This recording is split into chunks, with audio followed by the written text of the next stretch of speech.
So today, the U.S. Supreme Court ruled that it's okay for Tennessee to ban gender-affirming care for trans minors. And that is awful. I do want to say that it was not unexpected. Last December 2024, the U.S. Supreme Court heard arguments for and against Tennessee, their gender-affirming care bans. Last December is also when I started making videos for the internet, and it was in large part because I listened to this oral argument. I listened to it, and it was just so insane. These people on the Supreme Court and these people in Tennessee making laws, they don't know anything about trans people, and then they're here making decisions about the lives and healthcare of trans people. Like, they don't know. They have so much power and so little knowledge. It was making me feel a lot of feelings. And so then I started yelling at my camera about those feelings. And then that started being received well on Instagram and then TikTok. And at the time, I thought I was going to make a long-form, deep dive series of videos investigating the U.S. v. Skrmetti oral arguments, and I got really into it and I took a bunch of notes. Then I lost interest because I have ADHD and I wasn't sure if that would be the kind of video I wanted to make. I was still figuring out my stuff as a content creator. I mean, I still am. But in light of the decision today, I thought, why not go through those notes and just make a sort of off-the-cuff video where I react to my own notes that I haven't looked at in 6 months and just have a little talk about what they're up to in the Supreme Court. Okay, so some context about this case, which also might help understand the scope of the ruling. On December 4th, 2024, the Supreme Court heard oral arguments in the case of U.S. v. Skrmetti because Tennessee introduced a bill banning minors from gender-affirming care. Gender-affirming care includes puberty blockers, hormone treatments, and gender-affirming surgeries. Most people under 18 aren't accessing gender-affirming surgeries except for potentially top surgery, still not super common. Right now, about half of the states in the U.S. have some sort of restrictions on gender-affirming care. Tennessee's are some of the most strict. So, according to the 14th Amendment to the Constitution, we're all supposed to have equal protection under the law. The argument in the court was that this Tennessee bill was sex-based discrimination because it was essentially blocking care based on sex. And so the argument was that if you were assigned male at birth, for example, and you wanted to delay or augment your testosterone-based puberty, that's allowed. But if you were assigned female at birth and you wanted to delay a puberty or augment and like make a testosterone-based puberty, then you can't. That's not allowed. Like that's sex discrimination if you think of that. But the Supreme Court did not. Big disclaimer, I'm not a lawyer. Listen to the lawyers about this, but I'm just trying to explain what the case was about. One of the things that annoyed me was that at one point Justice Kavanaugh said, well, there's risks both ways. There's risks if you allow gender-affirming care, and there's risks if you ban gender-affirming care. This is really annoying. Nobody's saying prescribe gender-affirming care to every child. We're saying some children need medicine. Give those children the medicine. No, there are other medicines that we have that children take because some children need medicine, but there's restrictions on them and there's risks that are known, and like doctors study that, and doctors and kids and their parents like weigh those and then decide whether those meds are applicable, and like there are restrictions on how old you have to be. All of these things happen, and no one's saying don't do that. We're just saying maybe some kids need this medicine though. And Tennessee is saying literally no kids can access this medicine because some kids don't need this medicine. What? Like, that, just think about that. Like, think about if that was any other sort of medicine. Like, take cancer. Chemo is so bad for you in so many ways and actually increases your risk of cancers. So if we prescribed chemo to everybody, that would be bad. Yes? If people kept taking chemo that weren't supposed to be taking chemo because they, like, didn't already have cancer, that would be harmful to them. However, we still need that medicine for the people who have cancer who need chemotherapy. This is the argument that's happening. that about gender affirming care for minors. It's like, well, what if the cis kids are accessing it? Well, we should probably make guardrails in place so that they aren't, but that doesn't mean you ban all of it. This is so illogical. Someone from Tennessee, one of the Tennessee people, was arguing that they should just leave gender affirming care stuff up to the democratic process, which is basically what the Supreme Court ruled in letting Tennessee do this. And here's the thing, trans people are around 1% of the population. So if you leave it up to the democratic process, you leave it up to the cis people primarily. And they maybe don't know. Like, when you have a particularly marginalized minority, that's when you have, like, constitution stuff and courts and elected officials step in to make protections so that we're not discriminated against out of existence.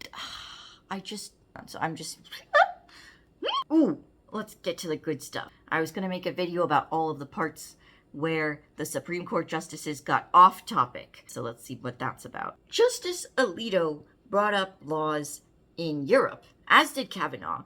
And one, it was like, since when does the US base its laws on what they're doing in Europe? I thought the whole point of this country was that it's not in Europe.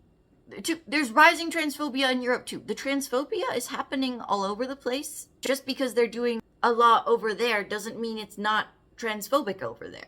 Like, particularly if we're looking at the UK. Oh my god, and they kept talking about detransitioners and using that as an argument for, like, therefore no one should transition.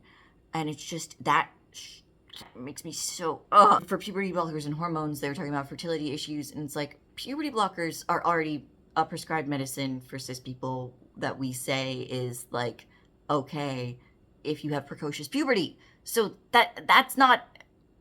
We're just restricting it based on the use case of being trans. 2, there are some risks with hormone replacement therapy in terms of fertility. These are the kinds of risks that other medicines have too, and people with particular situations weigh the pros and cons of taking different medicines. For example, I take antidepressants. The antidepressants have side effects that are kind of annoying. And also, the effects of my depression are so severe that I will take the kind of annoying side effects over the depression. Some kids have really debilitating gender dysphoria that they cannot function with. That's when you would prescribe gender affirming care to kids. If their gender dysphoria is so bad that they're unable to function, then they need medical care. These are real kids' lives at stake here. Oh my god. Oh, another thing. The justices cited this study that had an 85% regret rate, but other studies say that gender affirming care has a 1% regret rate. And apparently the 85% regret rate study was actually based on prepubescent children who, like, did they consider transitioning and then did they change their mind? No one is saying to prescribe hormones to prepubescent children. We're talking about kids taking hormone blockers to get more time to think about whether they want to start a different puberty than the one their body was going to go through. And then once they've been thinking about it for years, maybe then they start that hormone treatment. And at any point, they can stop if it feels wrong. So if kids are continuing to go through this puberty, it's because it feels right. Yes, there are detransitioners, but the regret rate of gender-affirming stuff is significantly lower than lots of other comparable medical things, and we still do those because overall that's beneficial to people. At one point they got on the topic of trans women in sports, and it was like, that's not even what this case is about. At one point, Justice Amy Coney Barrett was worried about a hypothetical drug that applies only to trans people and not to cis people. That's not a thing. That seems like a fundamental misunderstanding of what transition is. Trans people, as a part of transition, aren't doing anything that isn't normal in human bodies. It's just stuff that might not be happening in our body in particular. Like, for example, I take testosterone. My body doesn't produce very much testosterone. I would like it to produce more, so I take some. Other human bodies produce that amount of testosterone or more. I'm just giving my body a thing that a lot of humans do. Now it's in mine, though. Some people want their bodies to have more estrogen and less testosterone than they're producing naturally, like lots of other human bodies. And so when you give that body less testosterone and more estrogen, it functions just like the other bodies that have less testosterone and more estrogen. We're not being extraterrestrials. At one point, Alito asked if gender fluid people are also trans, and it's like, one, yes. Two, why are you worried about what? Like, stay on topic. At one point, this part was so just bonkers, bananas, off the walls to me. At one point, they asked if this should be about anti-trans discrimination and not sex-based, and then Justice Amy Coney Barrett said that transgender people have not experienced a history of legal discrimination, and therefore there wouldn't be a case for trans discrimination.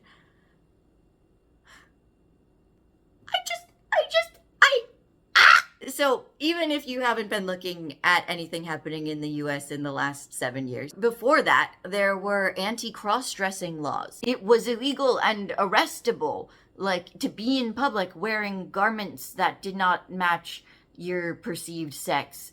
Like, that you couldn't. It was illegal. There have been laws that have discriminated against gay and trans people that have been lumped together. There hasn't been access to gender-affirming care for very long. Like, it's so wrong. And they're the ones making the decision. So, like, of course the decision went this way. Because 6 of these people think that there isn't even a history of discrimination against trans people. In general, the three liberal women on the court doing their best, I love and appreciate them. I want those other 6 people on the court as far away from me as possible, and I am so sorry that they have to work with those people all the time.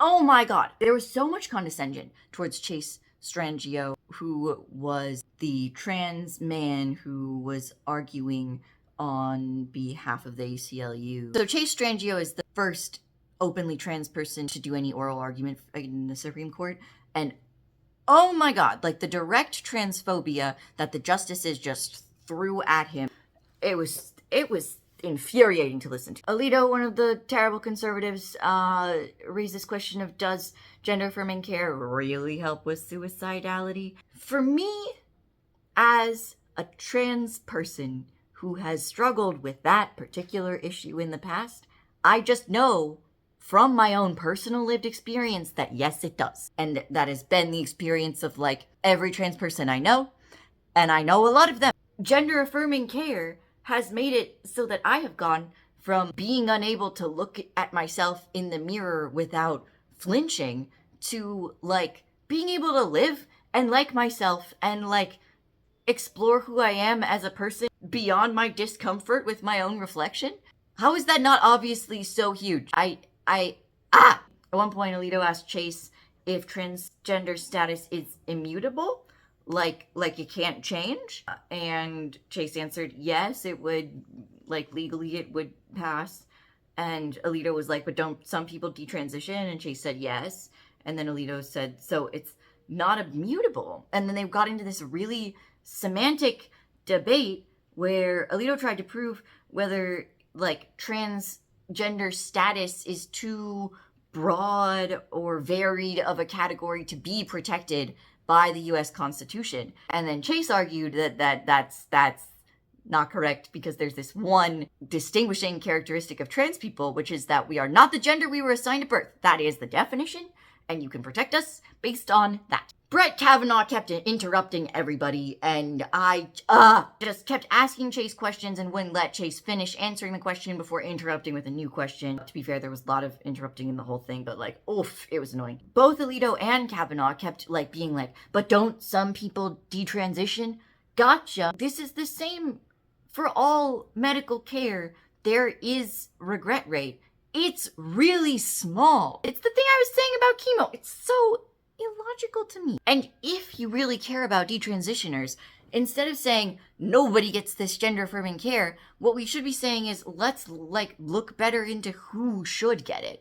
and like how we determine that, and let's do more research on trans people and make sure that we're being really supportive in the process of children exploring their gender so that they can be very sure before they try to medically transition. That should be the response, but it's not, because they're just being transphobic. Oh, at one point, one of the Tennessee guy, Mr. Rice, he said if you give testosterone to a girl, it renders the girl infertile.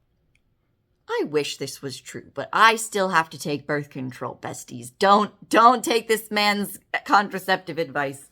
If you are a person who has testosterone and also could become pregnant, it's not birth control. We know this. Trans men get pregnant and they give birth. Go on the internet. I just want to leave you all with this understanding that these people that made this decision, they're not just like evil.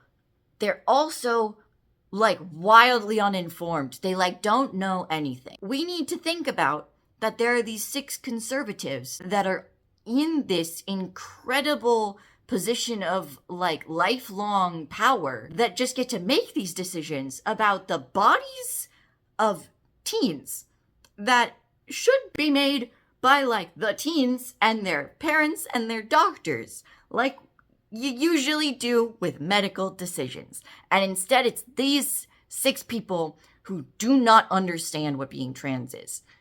So just think about that. I also want to say there is hope. If you want to see more about what this case does legally, I recommend checking out Chase Strangio's Instagram. He posts lots of really good stuff that helps me contextualize all of this. Again, I'm not a legal expert. There is hope in community. The government has not been on our side historically, and this is a big loss, but it doesn't mean that our fight is over, and we've still gotten through all of these years because of community, because we have each other. So if you're trans, or if you know somebody who's trans and you care about them, there's hope. There is hope when we support each other, even when these 6 idiots are making these terrible decisions for us. I'm going to try to maybe post some more long-form videos on this channel. If you think that's cool, give this a like, give me a follow, comment, I don't know, YouTube stuff.